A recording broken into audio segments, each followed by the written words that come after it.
शीत दिन परिबा खाई खाई समस्ते प्राय बोर हो गले।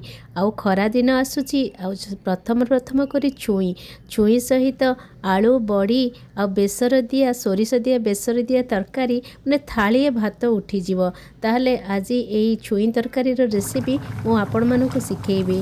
प्राय समस्त को छुई तरकारी रेसिपी जना थाए, जो माने जानी नांती से माने दया करी वीडियोटी को देखंतु। प्रथमे छुई नहीं जिबा, छुई काटिकी ताकू पानी रे पकेइबा, तापर बैगण किछि काटिकी पानी रे पकेइ दबा। आउ आलू सारू माटी आलू नबा, मसला पई कला सोरिष धला सोरिष जीरा पोस्त एवं सुखिला लंका नहीं ताकू चिकन करी बाटी दबा। बड़ी तो निहाती दरकार। कड़ाई रे सोरिष तेल गरम करी प्रथमे बड़ी गुड़ी को अल्प हल्का लाल हला पर्यंत भाजिबा।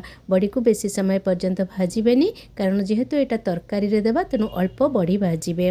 तापर अन्य गोटे जगार रखीदेबा। से कड़ाई रे पुणी सोरिष तेल गरम करी सेथिरे प्रथमे सारू आउ माटी आलू को भाजिबा।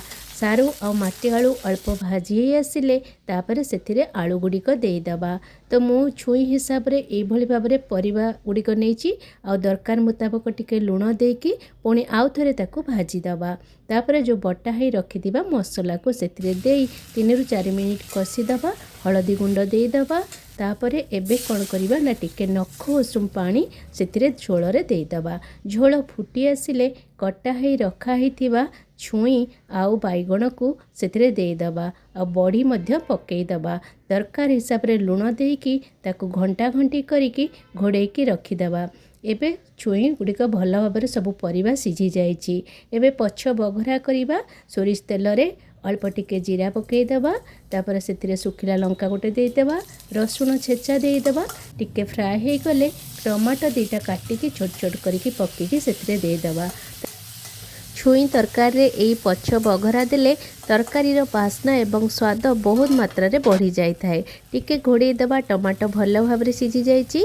एबे जो प्रस्तुत होई रहिथिबा तरकारी को सेथिरे ढाली दबा।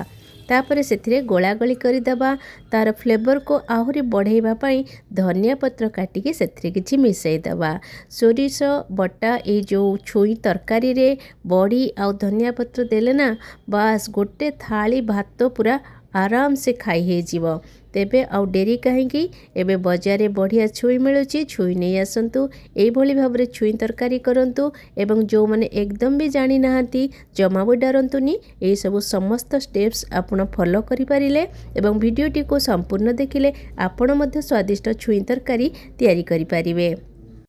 तेबे आउ डेरी न करी मोर चैनल टी को सब्सक्राइब करी बहुत सारी मात्रा रे लाइक शेयर करंतु। फेसबुक पेज रे थिले फॉलो करंतु।